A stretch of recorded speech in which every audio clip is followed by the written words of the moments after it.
안녕하세요. 오늘 탐구할 자료들을 보내주셨군요. 루비 세계의 최신 동향을 정말 한데 잘 모아주셨네요. 안녕하세요. 핵심 언어 업데이트부터 AI 통합, 또 백그라운드 작업에 대한 새로운 관점까지 훑어보기만 해도 정말 흥미롭습니다. 네, 이 자료들이 보면 참 절묘하게 연결돼 있더라고요. 하나는 언어의 가장 깊은 곳, 다른 하나는 가장 최신 트렌드를 다루는데 이게 묘하게 하나의 이야기로 이어집니다. 맞아요. 그래서 오늘 저희의 목표가 바로 그 숨겨진 이야기를 찾아내는 겁니다. 아, 점들을 연결하는 거군요. 네, 이 소식들 사이에 점들을 연결해서 루비 생태계가 지금 어디로 가고 있는지 그 큰 그림을 한번 그려보려고요. 특히 보이지 않는 안정성이 어떻게 눈에 보이는 혁신, 그러니까 AI 연동 같은 새로운 흐름을 만들어내는지 깊이 파고들어 보죠. 아주 좋은 접근입니다. 루비의 그 핵심 안정성이 어떻게 더 정교한 상위 레벨 도구들의 폭발적인 등장을 뒷받침하는지 그 인과관계를 살펴보는 좋은 기회가 될 것 같아요. 좋습니다. 그럼 가장 먼저 대부분의 개발자들의 그냥 지나칠 법한 아주 작지만 중요한 루비 자체의 업데이트 소식부터 시작해보죠. 여기서부터 모든 이야기가 시작되니까요. 자, 첫 소식은 루비 4.0.1 릴리스입니다. 자료에는 이게 버그 수정 릴리스라고 되어 있어요. 네, 솔직히 이런 건 그냥 업데이트해야지 하고 넘어가기 쉽잖아요. 뭐 화려한 기능 추가도 아니고요. 그렇죠. 보통은 자세히 안 보죠. 근데 수정 내역 중에 커널 샵슬립이 의도치 않게 깨어나는 문제를 해결했다는 부분이 눈에 띄었습니다. 바로 그 지점입니다. 그 의도치 않은 깨어남, 그러니까 spurious wake up이라는 문제가 오늘의 핵심 주제랑 딱 맞닿아 했어요. 아, 그런가요? 네, 이게 일반적인 웹 애플리케이션 개발에서는 사실 체감하기 어려운 문제일 수 있거든요. 네, 그렇죠. 하지만 수많은 동시성 작업을 처리하는 복잡한 시스템, 예를 들어 실시간 데이터 처리나 대규모 잡큐 같은 환경에서는 이런 사소해 보이는 문제가 시스템 전체를 흔들 수 있습니다. 아, 잠깐 졸다 오랬더니 벌써 깼네 같은 상황이 프로그램에서 벌어지는 거군요. 하하, 정확한 비유입니다. 저도 예전에 비슷한 경험이 있어요. 아주 가끔씩만 재현되는 이상한 버그 때문에 며칠을 고생했는데 알고 보니까 스레드 타이밍 문제였거든요. 이런 미세한 부분이 정말 사람 잡죠. 정확합니다. 스레드가 정해진 시간보다 일찍 깨어나면 예상치 못한 경쟁 상태나 데이터 불일치를 유발할 수 있죠. 루비 코어 틈이 이런 문제를 수정했다는 건 언어의 신뢰성을 얼마나 중요하게 생각하는지 보여주는 대목입니다. 아, 눈에 보이는 화려한 기능도 좋지만 이렇게 보이지 않는 곳에서 예측 가능하고 안정적으로 동작하도록 다듬는 작업이야말로 언어의 성숙도를 보여주는 척도죠. 그래서 공식적으로도 가급적 빠른 업그레이드를 권장하고 있는 거군요. 네, 결국 루비라는 집의 기초 공사를 계속 더 튼튼하게 하고 있다는 신호로 읽을 수 있겠네요. 이런 보이지 않는 안정성이 있어야 저희가 다음에 이야기할 더 복잡한 도구들이 마음 놓고 그 위에서 뛸 수 있는 거고요. 바로 그 지점입니다. 그 안정성을 믿고 선택의 기준 자체가 바뀐 대표적인 분야가 바로 백그라운드 작업이죠. 아, 보내주신 벤 셜던의 글을 보면 아주 흥미로운 관점을 제시합니다. 그 글이요. 굿잡, 솔리드 큐, 사이드킥 중 무엇을 써야 할까? 네, 아주 고전적인 질문이죠. 루비 개발자 커뮤니티에서는 거의 10년째 이어져 온 논쟁 아닌가요? 맞습니다. 그런데 그의 대답은 이제 그 질문은 중요하지 않다에 가깝더군요. 저도 그게 좀 의외였어요. 네, 셸돈의 핵심 주장은 이제 이 도구들이 기술적으로 상향 평준화되었다는 겁니다. 그는 They're all good enough, 그러니까 다 충분히 좋다고 단언하죠. 아, 과거에는 각 도구의 성능이나 기능 차이가 명확해서 벤치마크 숫자가 절대적인 기준이었지만 지금은 대부분의 애플리케이션 요구사항을 만족시킬 만큼 성숙했다는 거죠. 그렇군요. 그래서 이제 선택의 기준은 기술적 우위가 아니라 팀의 맥락, 팀 컨텍스트가 되어야 한다고 주장합니다. 팀의 맥락이라는 말이 흥미롭네요. 하지만 성능 차이가 정말 무시할 수 있을 정도가 된 건가요? 예를 들어 초당 수천 개의 작업을 처리해야 하는 고성능 환경이라면 여전히 사이드킥이 유일한 답이 아닐까요? 아주 좋은 질문입니다. 물론 극한의 성능이 필요한 경우 사이드킥은 여전히 강력한 선택지입니다. 셸던도 그 점을 부정하지는 않아요. 네. 하지만 그가 말하는 맥락은 바로 그 지점까지 포함하는 개념입니다. 예를 들어 여러분의 팀이 레일즈의 기본 설정을 선호하고 인프라 선택에 드는 시간을 최소화하고 싶다. 그러면 오마카세 철학을 따르는 솔리드 큐가 최적의 선택인 거죠. 아, 레일즈랑 딱 붙어 있으니까요. 그렇죠. 반면에 팀이 이미 포스트그레스 데이터베이스에 대한 깊은 전문성을 가지고 있다면 별도의 레디스 없이 포스트그레스 안에서 모든 걸 해결하는 good job, 이 관리 포인트를 줄여주는 현명한 선택이 될 수 있고요. 그렇군요. 그러니까 우리 팀은 어떤 기술 스택에 가장 익숙한가, 우리는 인프라 관리에 얼마나 많은 리소스를 쓸 수 있는가, 이런 질문을 먼저 던져야 한다는 거네요. 정확합니다. 근데 이런 선택지가 너무 많아지면 오히려 결정장애를 유발하지는 않을까요?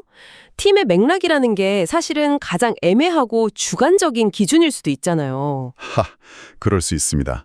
바로 그래서 셸던이 마지막에 강조한 팀의 맥락과 함께 고민할 수 있는 사람들이라는 말이 핵심을 찌르는 겁니다. 아, 사람이 중요하다. 네, 중요한 건 도구 자체가 아니라 그 도구를 선택하고 운영하고 문제가 생겼을 때 함께 해결해 나갈 팀의 역량과 소통 방식이라는 거죠. 이건 기술 생태계가 성숙기에 접어들었다는 아주 명확한 신호입니다. 개발자들이 인프라 선택에 대한 고민을 줄이고 진짜 중요한 비즈니스 가치를 만드는 데 더 집중할 수 있게 된 거니까요. 이제 보니 확실히 연결되네요. 커넬사일 슬랩 같은 저수준의 안정성이 보장되니까 굿잡이나 솔리드 큐처럼 더 높은 수준의 추상화를 제공하는 도구들이 안심하고 나올 수 있는 거군요. 맞습니다. 정말 흥미로운 흐름입니다. 그리고 그 단단한 기반 위에서 이제 완전히 새로운 지평이 열리고 있습니다. 바로 인공지능과 거대 언어 모델, LLM을 다루는 도구들이죠. 보내주신 자료 중에 파트리쇼 맥가덴이 만든 루비 LM 모니터링이라는 잼이 있었어요. 네, 레일즈 앱에서 LLM 사용량을 모니터링하는 도구인데 이걸 보니 작년에 제가 겪었던 일이 딱 생각나네요. 아, 어떤 일이요? 개인 프로젝트에서 GPT-4 API를 이것저것 테스트하다가 월말에 20만 원이 넘는 청구서를 받고 깜짝 놀랐거든요. 하하, 참 아랑봉들이 공감할 만한 이야기네요. 이 제임이 바로 그 문제를 해결해 줍니다. 그렇죠. 단순히 멋진 AI 기능을 추가하는 데서 그치는 게 아니라 AI 기능을 어떻게 지속 가능하게 운영할 것인가라는 아주 현실적인 질문에 대한 답이죠. 모델별 비용, 토큰 사용량을 추적하고 예산이 초과되면 슬랙으로 알림까지 보내주니까요. 이런 도구가 있었다면 예산을 정해두고 마음 편히 실험할 수 있었을 텐데 말이죠. 특히 이 잼이 영리하다고 생각했던 점은 자료에 언급된 대로 별도의 복잡한 인프라 없이 기존 데이터베이스를 활용한다는 점이었어요. 바로 그 점이 아주 리비스럽다고 할 수 있죠. 데이터독이나 뉴렐릭 같은 전문 모니터링 서비스를 도입하기 부담스러운 개인이나 작은 팀도 잼 하나 추가하는 것만으로 전문적인 모니터링을 시작할 수 있게 해줍니다. 네. AI 기능의 민주화는 단순히 API를 호출하는 것을 넘어 그것을 안정적으로 운영하는 것까지 포함되어야 한다는 걸 보여주는 아주 좋은 사례입니다. 그러게요. AI 운영의 문턱을 확 낮춰주는 셈이네요. 여기서 한 단계 더 나아가서 스토크리에서 공개한 벡터라는 도구는 훨씬 더 추상적인 문제를 다루고 있더군요. 네, 맞아요. 벡터 데이터베이스를 위한 통합 루비 클라이언트라는 설명만 드리면 조금 막연하게 들리기도 합니다. 이건 데이터베이스를 다룰 때 쓰는 액티브 레코드를 떠올리면 바로 이해가 됩니다. 아, 액티브 레코드요? 네, 액티브 레코드는 포스트그레스, MySQL, SQLite 이런 다양한 데이터베이스를 거의 동일한 코드로 다룰 수 있게 해주잖아요. 네, 그렇죠. 팩터라는 벡터 데이터베이스를 위한 액티브 레코드 같은 존재입니다. 아, 그러니까 RAG 같은 AI 앱을 만들 때 쓰는 파인콘, VB8, 퀴드랜트 이런 다양한 벡터 DB들을 하나의 통일된 방식으로 쓸 수 있게 해준다는 거군요. 정확합니다. 벡트라는 이들을 하나의 공통된 API로 추상화해서 개발자가 특정 벡터 DB의 API를 일일이 배울 필요 없이 일관된 방식으로 데이터를 다룰 수 있게 해줍니다. 와, 이게 단순히 편의성만의 문제가 아닙니다. AI 분야는 기술 변화가 워낙 빨라서 오늘 최고였던 기술이 내일은 아닐 수도 있거든요. 그렇다면 이건 사실상 AI 스택을 미래에 대비하게 만들어주는 보험 같은 거네요? 그렇죠. 보험. 좋은 비유입니다. 예를 들어 처음에는 저렴한 오픈소스로 시작했다가 서비스가 커지면서 고성능 상용 서비스로 바꾸고 싶을 때 애플리케이션 코드를 거의 뜯어 고치지 않아도 된다는 뜻이니까요. 맞습니다. 특정 회사 기술에 종속될 위험을 줄여주는 아주 중요한 역할이군요. 네. 이런 추상화 계층은 빠른 변화에 유연하게 대응할 수 있는 안전장치가 되어줍니다. 개발자가 인프라의 세부 사항이 아니라 애플리케이션의 본질에 집중하게 해주는 거죠. 지금까지는 루비에 만에서 AI를 활용하는 도구들을 살펴봤는데 마지막 자료는 관점을 완전히 바꿔서 AI를 이용해 루비 코드 자체를 작성하는 경험에 대한 이야기입니다. 네, 스탠 로가 만든 루비 스킬스라는 실험적인 플러그인 모험이죠. 네. 스탠 로가 여기서 해결하려는 문제는 AI 코딩 지원의 마지막 1마일, 그러니까 라스트 마일 문제입니다. 마지막 1마일이요? 실제 로컬 개발 환경에 대한 맥락은 전혀 모르죠. 이 프로젝트가 RBMV를 쓰는지 RVM을 쓰는지 루비 버전은 3.2인지 4.0인지 같은 것들 말입니다. 정말 공감되네요.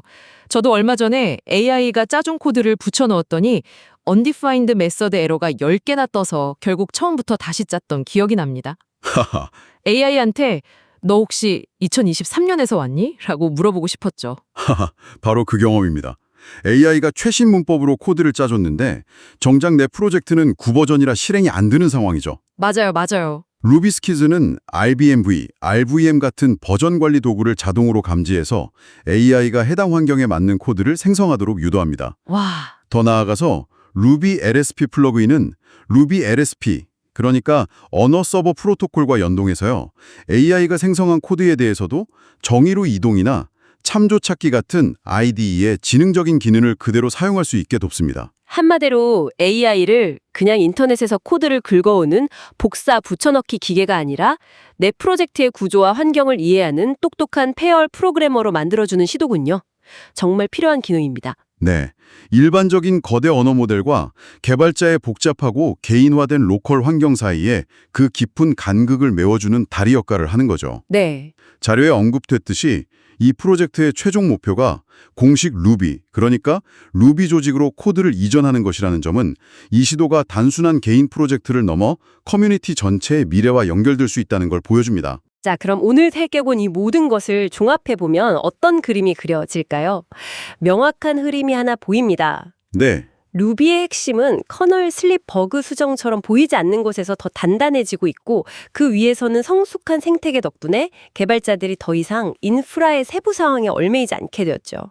그리고 그 결과 이제 AI라는 거대한 미지의 영역을 탐험하기 위한 정교하고 실용적인 도구들이 폭발적으로 등장하고 있습니다. 결국 이 모든 흐름이 가리키는 건 하나입니다. 그게 뭘까요? 루비 생태계가 인프라 엔지니어링의 부담을 점점 더 언어와 프레임워크 안으로 흡수하고 있다는 거죠. 아, 정말 날카로운 통찰이네요. 개발자의 역량 강화라는 막연한 표현보다 훨씬 구체적으로 와닿습니다. 개발자는 이제 어떻게가 아니라 무엇을 만들지에만 집중하라는 강력한 신호라는 말씀이시군요. 맞습니다. LNM 비용 모니터링, 벡터 DB 추상화, AI 코딩 비서의 로컬 환경 인지까지 전부 복잡한 어떻게의 문제를 해결해주는 도구들이죠. 개발자가 더 창의적인 무엇을에 집중할 수 있도록요. 오늘 대화는 루비가 AI를 사용하는 도구와 AI가 루비를 작성하도록 돕는 도구, 이 두 가지 측면을 모두 다뤘습니다.